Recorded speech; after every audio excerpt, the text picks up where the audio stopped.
With the overwhelming information about COVID-19 and the importance of staying home to help stop the virus, our respiratory wellness is of utmost importance and it will help us fight the fight.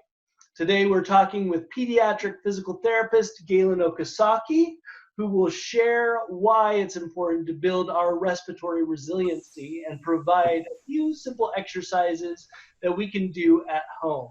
Today, we're processing ways to breathe easy with Galen Okazaki to build our respiratory wellness from the comfort of our own home.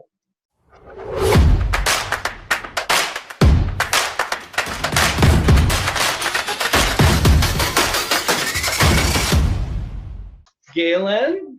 Hello. Hello. Galen, this Hello. is a virus that attacks the respiratory system. Yes. What does that mean, and why do we need to be moving? So what we understand from COVID, what COVID-19 does is it irritates the lining of the lungs and causes inflammation. And when you get enough inflammation, you get pooling of liquids, which is what causes pneumonia, and then pneumonia goes to what they call the acute respiratory disease, or ARDS, and that's where people get into some real big problems, and that's where people tend to die from. Okay, so definitely, when I'm as a physical therapist, I'm hearing lots of people say, stay at home, which definitely I agree with. Please don't go out and party, but no one's talking about what to do at home. And so, like everybody else, I have been enjoying watching lots of Netflix and sitting in my bed and chilling out. But one of the things that struck me was, there are several things that we know. Number one, we can strengthen our immune system the more fit we are, the more in shape we are. Okay, so and again, this will help prevent any kind of sickness, whether it's COVID or anything else that's going around. And the second thing, and more specifically to COVID-19, because it affects our lungs, anything you do to strengthen the muscles around your lungs or the muscles you use to breathe is going to help your cause. Because what happens with COVID is you cough a whole bunch. And so the stronger your cough, the more you get the infected or nasty stuff out of your lungs and out of your body. So one of the things that I want to share with you guys today is some ways that we can start by opening your chest and then start by strengthening some of those muscles. Opinion, what is the most important thing to be considering at this time in regards to our bodies or our movements? Yeah, so definitely first off, if you are sick, whether you have COVID-19 or the flu, don't do this. Like, all exercise stresses your body. And if you are ill, your body is already stressed and doesn't need more stress. So first of all, you want to be really, really clear. If you are sick already, don't do anything that I'm about to tell you to do because your body has enough, okay? But if you are healthy and you're just sitting around, you're able-bodied, there's several things that we can start working on. But one of the big things to start thinking about, I think, is being aware of our posture and how to start opening up our chest. Because culturally, whether we are, if you are home, working from home on a computer, whether you're on a tablet or your phone or your laptop, we all tend to hunch into this kind of shoulders forward posture and head forward posture, okay? Yeah. What this does is it shuts down, or it shortens and tightens all the muscles that we use to breathe and to cough, okay? So which are really, really not going to help your cause if you're coming up against something that's respiratory in nature. So you're a pediatric physical therapist. You work with kids. Now you're saying that if you're able-bodied, don't do this. But no, if you're sick, don't do this. If you're able-bodied and healthy, do these things. Okay, what for kids that you work with who are differently abled, what is your encouragement to do for them at this time? Like, that's a really good question. I think first of all, it depends on what level quarantine. Like, I live in California, so we are stuck in our house. And for example, if you use a walker or a wheelchair, you're really limited on your mobility anyway. And if you're stuck in your house, you have some real challenges with that. But I would definitely say get out and move. So if nothing else, get out in your backyard and walk laps, but just get out and move as much as possible. Anything that makes you breathe harder is good. And again, as long as you're healthy and you're not in a huge group, if you're kind of at your home by yourself, or with your parents or caregivers, get out and move, or get in your hallway and move at the very least. Okay. And what movements are you asking or you're thinking about? So for my kids with special needs, that really is it's tough because it really depends on their ability levels. Sure. You know, if you're in a chair or in a walker, things get a little more complicated. But certainly, if you have, enough neural control to be walking around or be running, it's like for my parents, what I've been telling my parents for my kids is get them out 5 to 7 times a day. Start, as soon as they get up, they open their eyes, take them on the backyard and just let them run around, or whatever space. Organized, not everyone has a backyard, but whatever space that you guys can clear and safely go, let them run laps. Basically, you want to get them where they're sucking wind, the cheeks get a little red and rosy. That's awesome. And certainly, as long as it's not snowing or raining too hard, go for it. I think it's super important. Just get them out and get them moving.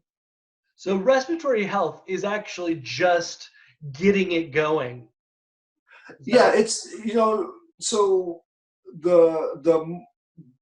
our ability to breathe is based on it's a muscle. It's just like like a bench press in the gym or curl. It's all based on muscles which attach to bones, and you can get these muscles stronger, more robust in their ability, or you can get them weaker, just like anything else. You get them out of shape or in shape.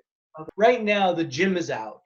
Yes. We can't do that. Yes. You're saying, depending on your quarantine level, get out. If Yes. we're inside, get the heart pumping? Yes. Okay.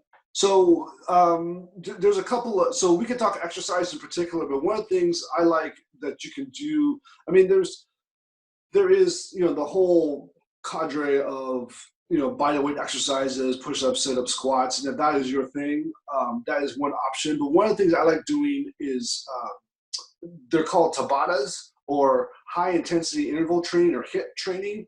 And if you have a smartphone, there are at least 12 different free apps, I know, in the iPhone store, an app store for iPhone, that you can get a free Tabata timer. You can program this in. So like, for example, Tabata timer it's just basically interval training. So Tabata is a 20-second interval of work and 10 seconds of rest, and you repeat that 8 times for one exercise. Okay. And during those 20 seconds, you go as hard as you can, and then you take a 10-second break. So you can take a very simple exercise, like say push-ups, and make you get your heart rate pumping very, very hard. So that's something I do, like, to work out, and you will work up a sweat very quickly. You don't need too many Tabatas or high intensity interval training period like that to really get a pretty good sweat and get your lungs pumping. And again, if you're healthy. Maybe if there's a ramp up, if you're not somebody who does a lot of push-ups or whatever, maybe on your knees, or what are you thinking? Yeah, so in terms of the exercises, I have my own kind of philosophy on exercise, and Tell me about what. that. One of the most relevant parts to the way a lot of what we do, say in the gym, is we hold our trunk. I'll back up here so you can see. We hold our trunk steady while we move our arms, whether it's like curls or lat pull down or bench press. Okay, and one of the problems specifically that's germane to our conversation, is that we need to get the area between our hips and our collarbones moving more. Okay, so if that's all you can do and figure out, great. It's definitely better than nothing. And so again, if you go download a Tabata timer on your phone and you work a Tabata of squats, a Tabata of push-ups, and Tabata of sit-ups, you will be pretty sweaty and you will be sucking wind. Don't take a break, just keep ramping them through. Yeah. Okay, it will hurt, and you will definitely be breathing hard, which is fantastic. Okay, um, but in terms of my own stuff that I think about a lot, and is we talk about posture, or I talk about posture, think of posture a lot, and also think about rotation and movement between your collarbone and your hip bones. Okay, so for example, one of the things I do instead of a sit up is I'll have you, and you could do this. I'm on the ground, obviously, but you can do this sitting in a chair. Okay, is you can come Can we back do here. it right now? Sure.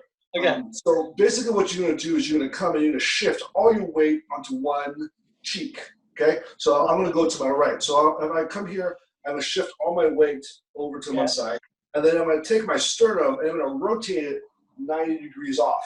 Okay. Now, if that's pretty easy, pick your legs up off your chair or the floor, and things get a little more difficult. And if that still is too easy, then take both your arms and rotate them towards where your sternum is rotating. Okay. So do a Tabata. What does this do? And with the arms, I'm sorry, go ahead. What does this do? This does a whole bunch of stuff, actually. So it teaches you how to control your pelvis. It teaches you how to start getting rotation through your trunk, and it activates both your core and the muscles that you need for head control for movement. So when you move your arms, and Jeff, that's great. See how Jeff's bending his elbows? We actually want to keep your elbows straight. So if you're a little space, you want to get to a place where I'm in a corner, so. Yes. So the further over you shift your weight, the harder it is you find to balance. And then the more you rotate, it'll be harder to balance. And then the more you reach over. Those are 3 ways to make this it's a good way to add more resistance or difficulty to the exercise. Okay. So the reason why I like that more than a traditional sit-up is because when you sit up, you crunch in. Okay. This is exactly the opposite of what you need to open up all those muscles we're talking about. Versus I'll go this way and go more screen. So you can see how once I start reaching and opening my arms, all the chest is open. Okay. And if you notice, once you shift all your weight onto one cheek, your pelvis is now helping to open up your chest. And that's just basic biomechanics of your spine.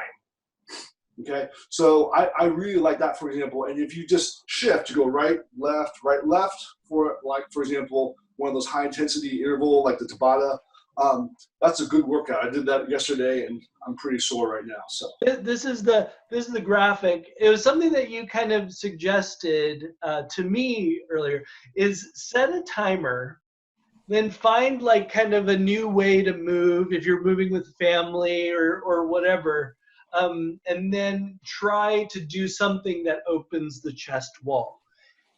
What do you think about this? Is this good? What do you think? Yeah, I think so. I think there's 2 groups of people that I like to talk to. First is people who are either working or don't have enough mobility. Say, get out of a chair, get on the floor like where I'm at.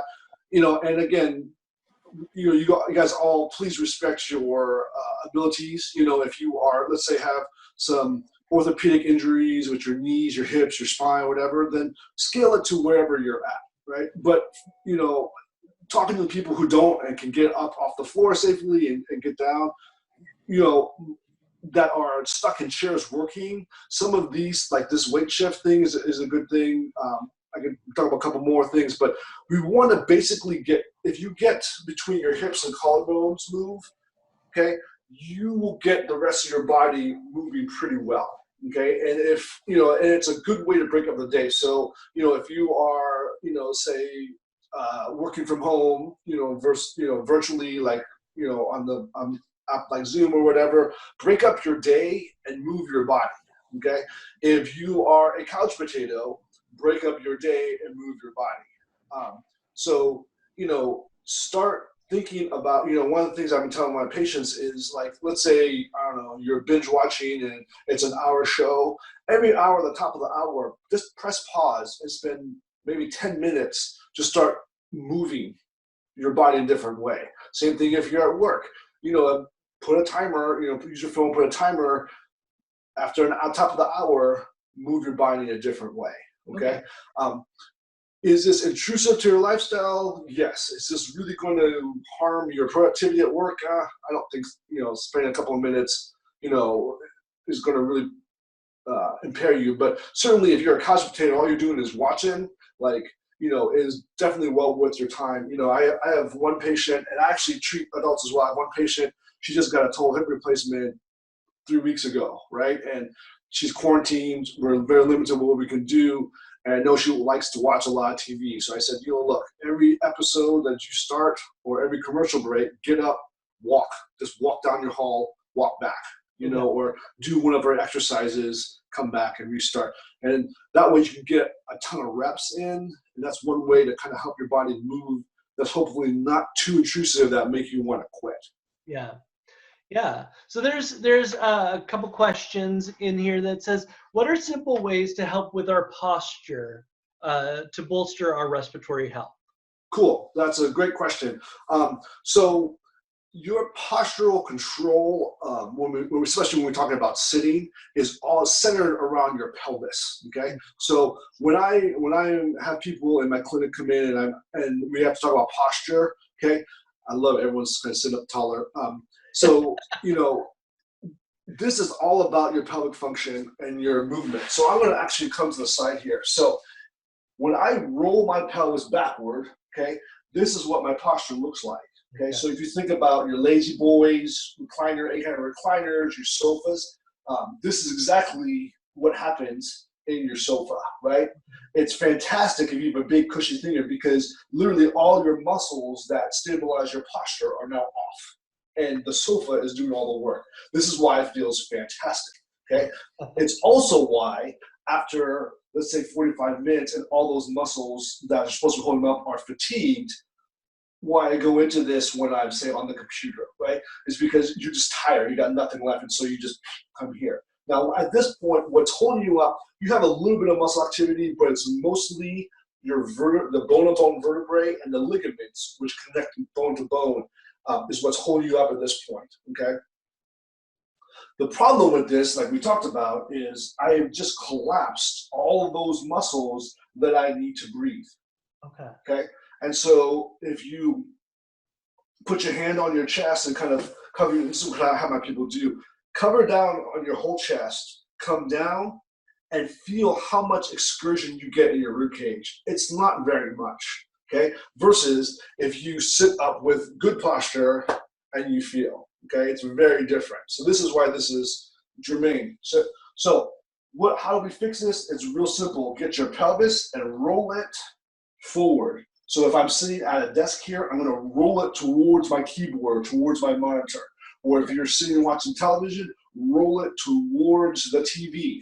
Now, one thing, sofas, recliners, they're made to suck you in backwards, okay? And it's very, very difficult to roll your pelvis on a sofa because if you look at the seat, most of them are at an angle. So this is the kind of the front edge. TV's over there, as the front edge is right here. It rolls down. Couches and kind of suck you back here, okay?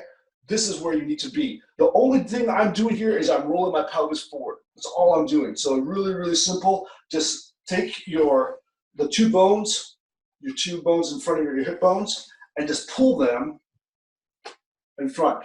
Okay, this corrects 90% of my posture. Okay, I can slump here, but I kind of have to really work as long as my pelvis is in the correct alignment.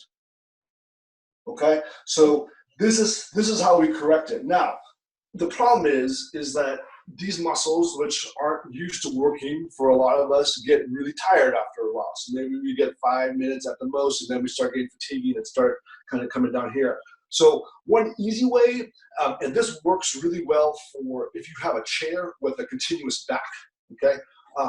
But you just get pretty simple hand towel, you fold it in half, and you're gonna roll it, okay?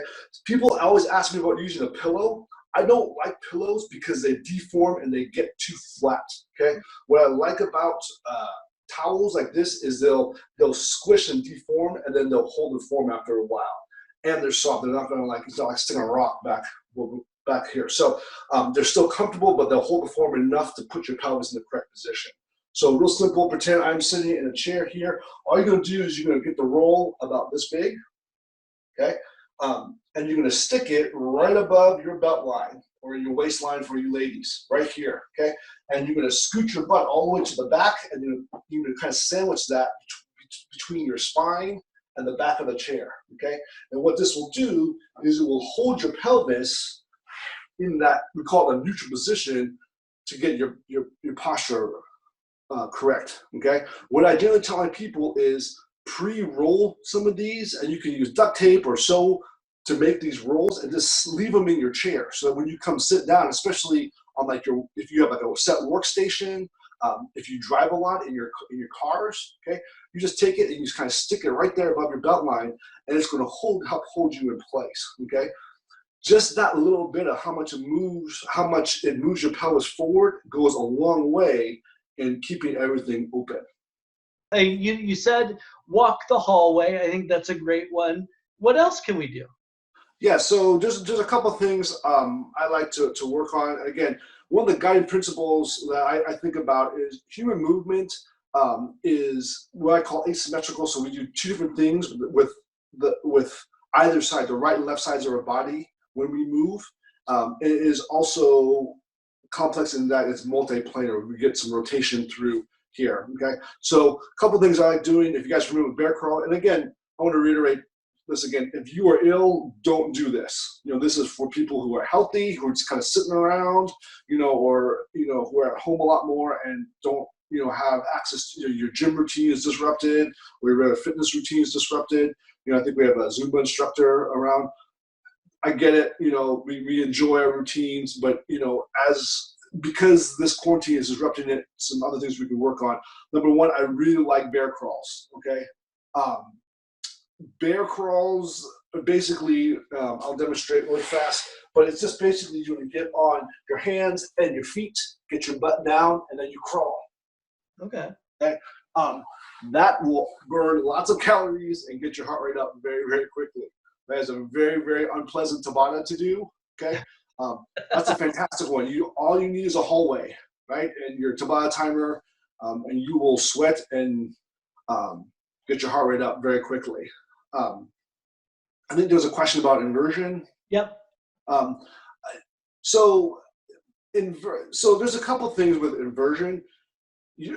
Most of us are really tight like this, and so if I invert this, I might get a little this way, but you also need to expand out to the side. Do you have that graphic that I sent you? Inverted tables are okay, but they won't get the width, and we need you to widen your chest. We don't need you, because gravity, again, if you imagine I just go straight upside down, gravity will pull you this way, which is fantastic, but you also need to open here. And that has to do with the way our muscles that help us breathe and cough, that's how the way they align says to open up, we have to pull our shoulders apart, which inversion tables, I mean, you can stretch it, but there's other ways to get it, but it won't hurt the cause. But part of this is when we talk exercises, things have to get uncomfortable. The way that we get stronger is we tear our muscles, whether they're muscles that help us breathe, whether there's a tissue that makes our heart pump, or the muscles that help us run.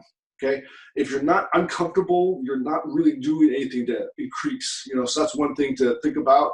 So I don't know. I'm not sure what exercise you would do in an inversion table, other than stretching. So you wouldn't actively get stronger and help increase your capacity. You might get some more range of motion, but you're not really increasing a ton with the inversion table. Okay, how about yoga or focusing on breathing? I think yoga is fantastic. If you have the ability, you have some, DVDs, or if you have to be an instructor, and podcast or broadcast out, I think yoga is fantastic. Yoga does all those things and more. So I strongly, really, of course, you need a good yoga instructor. But if you have a decent yoga instructor and you follow it and you are adherent to the different poses and alignments and really work on that, along with the yoga breathing technique, I think is fantastic. Another technique I really like is the Wim Hof breathing. So again, not my idea. There's a guy named Wim Hof. He's from Amsterdam, or the Netherlands, somewhere. And he has a fantastic, and we can share that later. That's another really good breathing technique to work on. And especially if you can't move very much, like let's say you're in a wheelchair or you have a bunch of orthopedic injuries, that's a great way to start working on some of the muscles that you breathe with. Yeah, and that's kind of like cold therapy. Is that what that is? Yeah, you can skip the cold part, like especially if you're sick or if your heart is not super strong, then skip the cold part. Just do the breathing part. You can kind of just work the breathing through this, and if you want to take it to the next level, then and he has a whole method, and I definitely recommend his method. But he kind of talks about how to slowly get into the wean yourself into the cold. Okay, Yeah. so but if that you're not interested with that, just do the breathing. You can lie in bed under all your blankets and be very, very warm and just do the breathing. That's a really fantastic way to help also calm your nervous system down, decrease your stress, which is yet another way that we can help boost our immune system is be calm. Because if you're stressed out, we've known this for a very long time, your immune system is not going to be working as efficiently as when you're stressed out. So can you give a couple techniques on a couple more techniques on checking your posture and Sure. how to... Right. So one really good one, and I think people find this very surprising, is very simple. Find a wall and get your hips, your butt cheeks, your shoulder blades, and the back of your head, the pointy part in the back of your head, get those all touching the wall at the same time. And just kind of the struggle you will feel is an indicator of how out of alignment you actually are. And so that's a really good one. If you're working, like let's say, you're on an 8-hour shift and you're 2-3 hours in, just take a minute, pop yourself out and just stretch everything back and hit all those points against the wall. Awesome. Is there, are there things aside from the weight shift, as I think about people that are sitting in chairs, or even my mom who has lung disease, or the sarcoidosis, are there things that she can do or others that maybe aren't as, able-bodied, for lack of a better term, can do to help build that resiliency, even though there's damage there? Yeah. So it's hard to paint such a broad brush because I know everyone's different. For example, your mom's is a connective tissue disorder. There's people with muscular disorders, and so it really depends on what the problem is, the source tissue is. Does that make sense? Yep. So, totally. So, for example, for your mom, the connective tissue disorder, stretching is important, but it's a little bit of pushing a really big boulder uphill, right? Because everything's going to be tightening down, right? But what's not effective for your mom is her muscles, right? So, like one exercise I really like is you know how your sofa, the arm of your sofa, and you can kind of lay over it. So, if you sit and you kind of let the arm of your sofa hit about where your bra line would rest, and you just get your arms above your head and you just take as big breaths as in and out as you can, and maybe do like 5 of them, right? And then the more weight you have above your head, the more difficulty you will start taxing those muscles, right? Oh, that's awesome. Yeah, so that's another way you can do this if you're lying down. If you have like a bolster, or you just kind of you can roll up beach blankets or beach towels. Yeah, something thick and soft and won't hurt you, but just kind of open up your chest and then kind of get your hands above your head and just breathe. And then if you want to get more aggressive, start putting weights in your hand and just kind of lay yourself out the other way, because we spend all our time like this.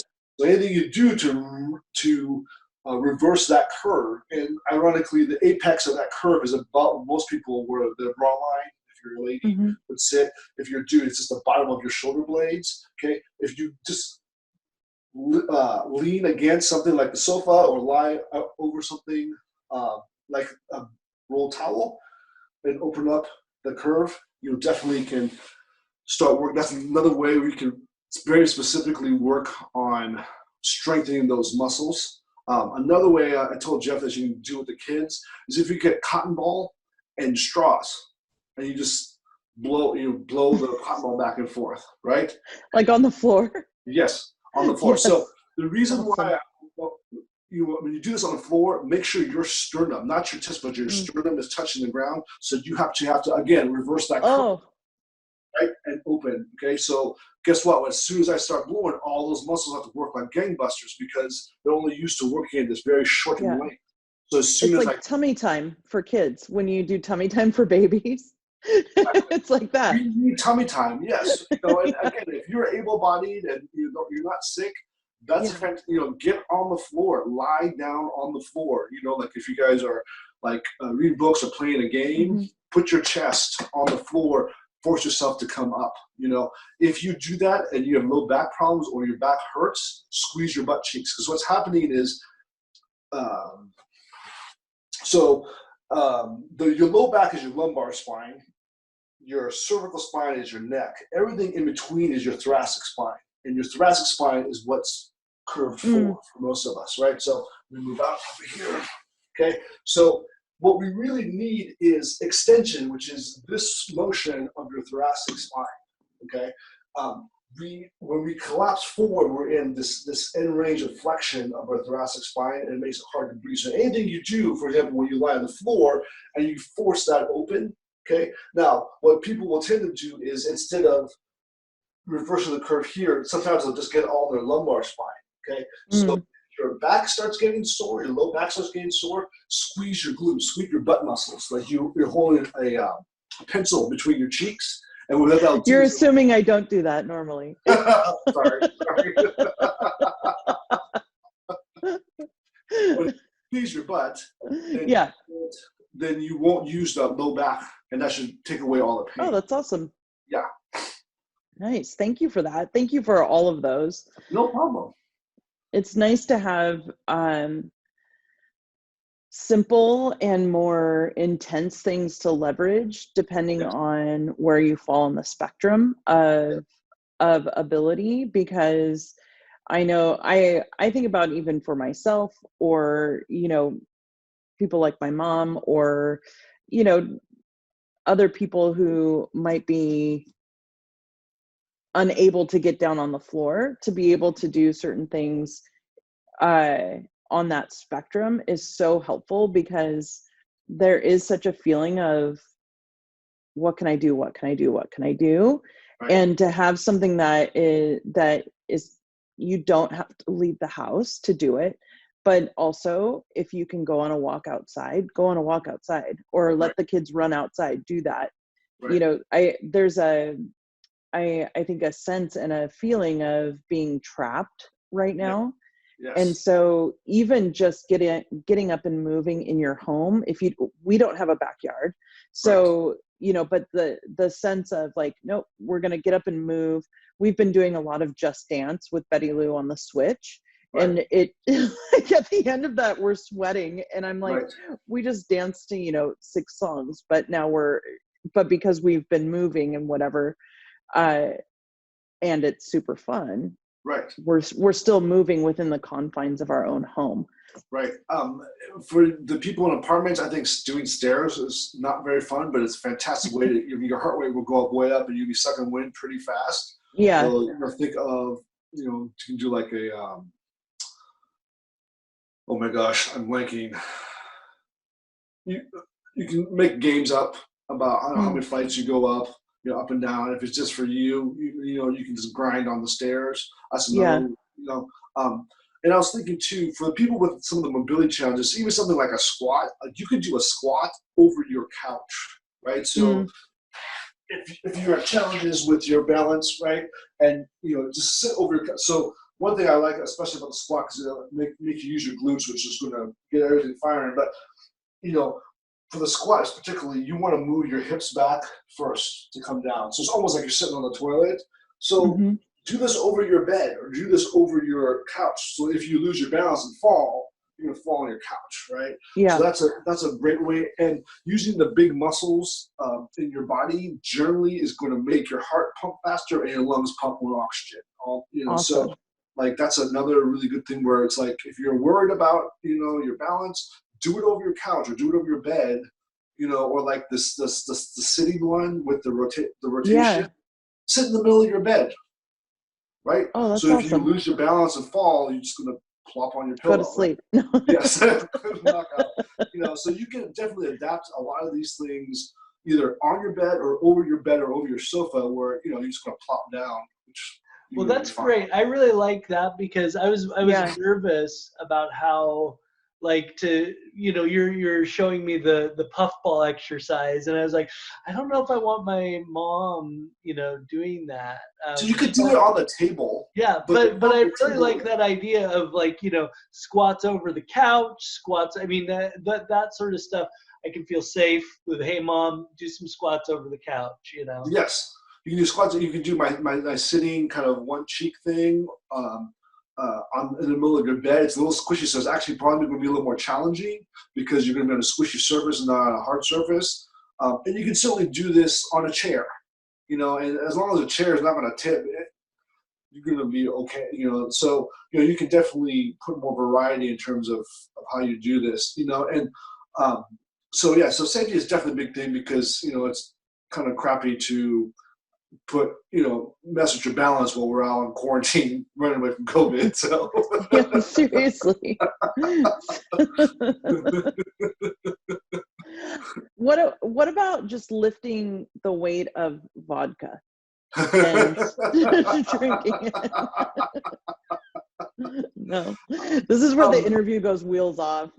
Totally wheels off. Well, it depends how much you've drunk previously. It'll get more and more difficult. That's what I like to hear.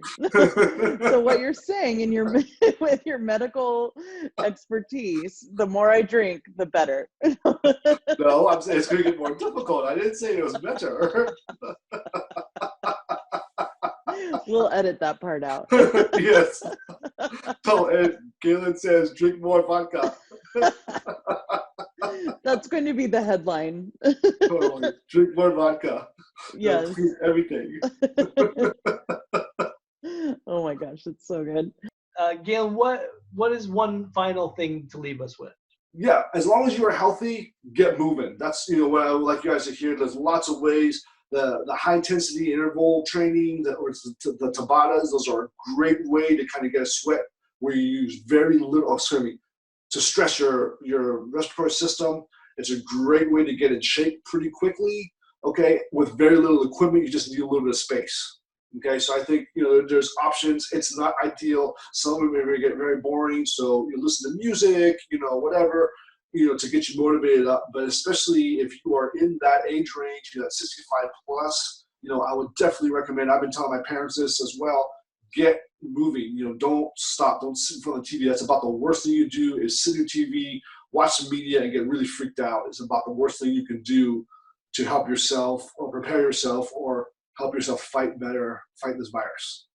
All right. Well, thank you everyone for coming. Thank you everybody for coming. Thanks, Galen. Bye. No problem. Bye. Thank you.